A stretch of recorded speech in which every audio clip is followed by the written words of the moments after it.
bawat hakbang, kabutihan ang dala. Gahanap buhay lang kasama yung bata. Nay! Parito ka, Nay. Anong hanap buhay mo? Kalakal. Kalakal. Tapos kasama mo yung anak mong maliit sa pangalakal. Ba't walang nag-aalaga sa anak mo? Tawag yung mga anak ko. Yun lang. Dapat tinuturuan mo yung anak mo magsipag. Ilan na anak mo, te? Anim. Ilan taon ka na ngayon? Sa 40 lang. 40. Ang laki naman ng iyong silver eh. Ano ganyan, tunay ba ganyan? Stainless lang. Ah, stainless lang. Akala ko tunay eh. Dinaig pa ako eh. Wala nga akong kwintas na halos eh. Sana all may motor Tapos, pa ka. tawag dito. Magkano ka maghapon ng kalakal mo? Minsan nakakaisandaan. 100. Minsan pag malaki-laki, 200. 200. Ganun. Tapos ito, kawawa yung anak ni ate oh. Grabing init. Nag-aaway nga kami mag-ina. Ay gawa ng sanggula. Kanina pa kita nakikitang naglalakad ron eh. Pagpasok ko pa lang kayo na rito sa landing, nakikita na kita. Asan ang bahay mo rito? Malayo. Doon pa sa dulo. Ah, malayo. Doon sa may dulo ng malaking palengke doon. Malapit ka sa court. Anong pangalan mo doon? Kilala ka?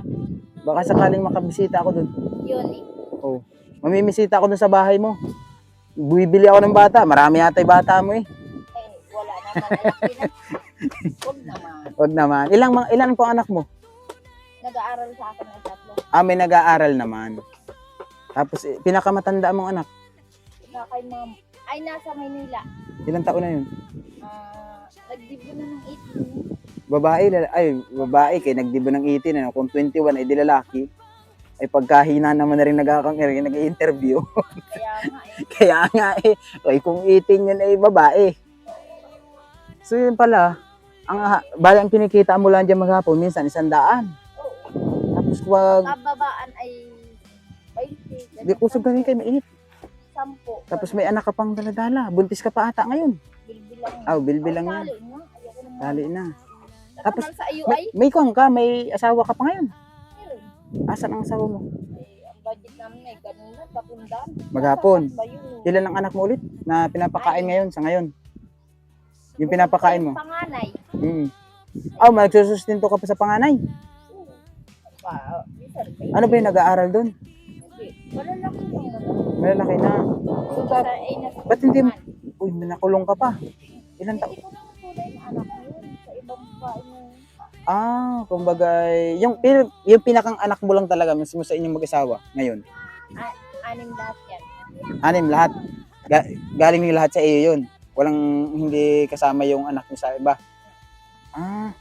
So bali yung sa 6 mong anak, ang pinakamatanda doon, ilang taon? Babae. Yung babae, yung nasabi mo nasa Maynila. Yung ilang taon yun? 18. Tapos ang pinakabunso, Yan, ang bunso. ito na. Ilang taon to? 3 taon. 3 taon, nagpapainit. Grabe ang Hoy! sikat ng araw. Tapos sige pagsaranggola. Kasama-sama ni ate daw sa pagngalakal dahil walang kasama sa kanilang bahay, walang nag-aalaga. Asan ang ibang mga kapatid dito? Ba't hindi siya kayang alagaan? Nasa galaan. Yun lang.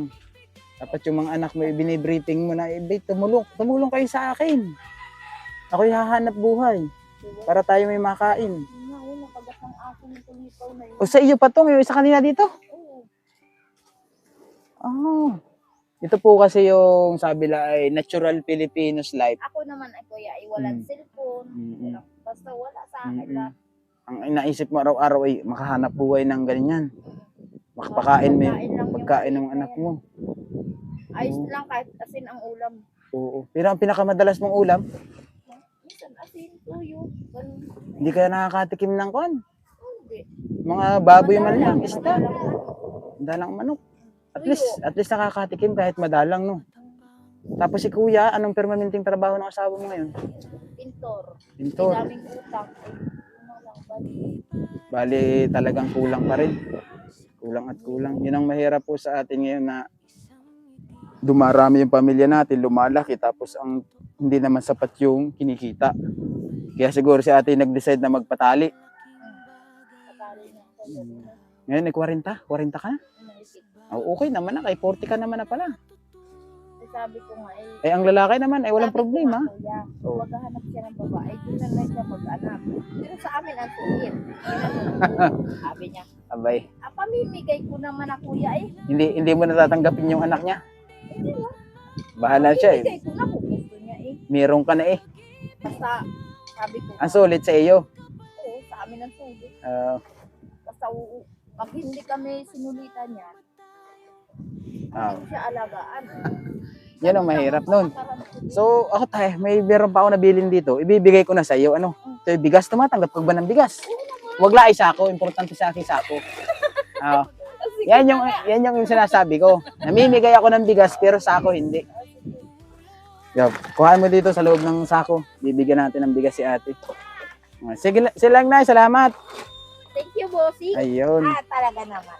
Ang bait Ako po kuhan, si GP Bintong TV, ang layunin ko talaga, yung ganyan, makakita ng, sabi lang, mahirap talaga, talagang nakarapat ng tulungan. Marami naman nagsasabi dito na, meron daw nga talaga mga pamilya dito na nangangalakal, nanghanap buhay, nag-uuling. Taka nga ako dun sa kanina ng isa, may ulingan pero walang kahuyan. Sabi niya, lahat po yan pinulot ko sa basurahan. Tapos iniipon lang nila, ganun pa kahirap mag-uling dito. Oo. ulot. Kaya nga sabi ko, grabe naman ka ako. Paano kung walang magtapon ng kahoy, di wala kang uling? Eh ikaw, kung walang magtapon ng basura, Wala. walang kita. Pero asan ang area mo rito kung nababasura ka? Dito naman.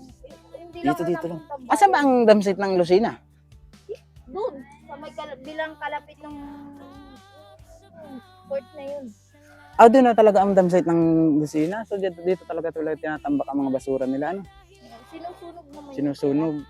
Oo, tapos pag malaki na sunog, tatawag ng bumbiro. Sakit sa ulo no? Nung nakaraan, nagsunog. Abay, nagtawag ng bumbiro. Sabi ko, sinunog pa yun. Ang mga buong So yan, maraming salamat ulit. Ate, anong ulit pangalan ate? yun eh.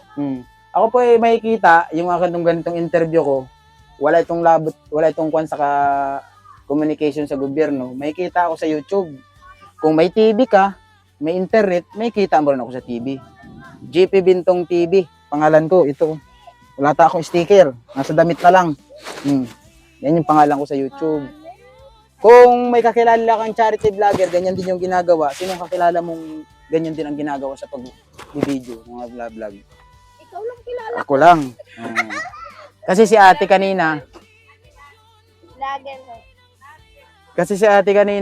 kilala niya si Pugong Biyahero. Sabi ko sa Pugong Biyahero, kasama ko sa Mindanao. Yun ang aming katandem sa Mindanao.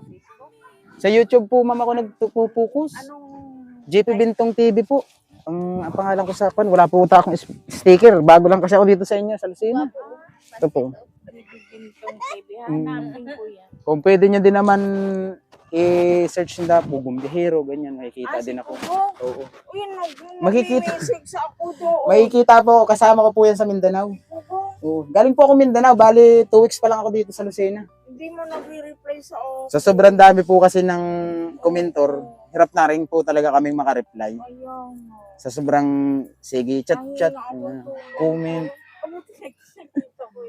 Yan, i-shout out niyo po, baka sakaling makita kayo ni Idol Peter, kay nanonood ko. Nasaan siya ngayon? Asa po ito, Mindanao ngayon siya nagtutuloy. Pero tagal lipat talaga siya. Di ba Batang? Oo. Pero doon lang siya nag-content ng charity. Ang dami niya natulungan. Oh, Idol Sir Peter, iyong supporter, si Nanay. Anong pangalan po niya? Ano na kasi iba na yung profiles ko ngayon. Oo, pero pangalan mo rin sa iyong mga comments sa kanya. Yung ginagamit mo sa pag-chat. Mia Milirat pa yun. Oo, si Ma'am Mia. Lagi daw siya nag-chat. Ate, maraming salamat ate ha. Kay Thank you very much. tinawag ko kay nagpapainit diyan kasama ang bata. Nangangalakal pala. So yan muna yung aking maibigay sa iyo. Kay yun sako sa akin. Because hindi ako Naubos na yung aking bigas eh. Saan ka namigoy? Dito po lang sa kalandingan lang. Nakapito kay nanay. Eh, ito mga to, matagal ko nang nababalitaan na meron nga daw. Wala ko din. Bali, saan lang po ang bahay niyo? Doon, sa tabi yung paputarili. Mansion naman yata eh. Hindi nga tapos yung boy. Hindi tapos. Wala na ring asawa. Wala, single ako. Mga idol, single daw si nanay. Wala nang asawa. Walang katulong. Wala nang katulong. Walang bigas, walang ulam. May mga anak kayo, Nay? Isa lang. Isa lang. Oo. So mamaya po, mapapanood niyo yan, GP Bintong TV, mga siguro. Kung hindi ko ito may upload ngayon, bukas. Kasi unahin kong i-upload tong nandun eh. Tsaka ito eh, sunod-sunod, panghuli na to siguro. Basta mga agabi ako nag-upload ng ating vlog today. So, minihintay lang ako. So, maraming salamat pala sa mga nagbigay ng ating pang-ayuda. Nakadali tayo, isang araw lang. No?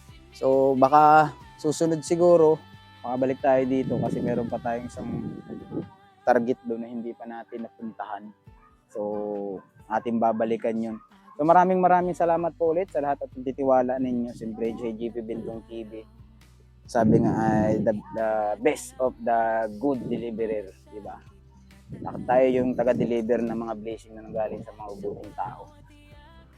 So mga idol, hanggang dito lang muna ang ating video ngayon. Maraming salamat and God bless you.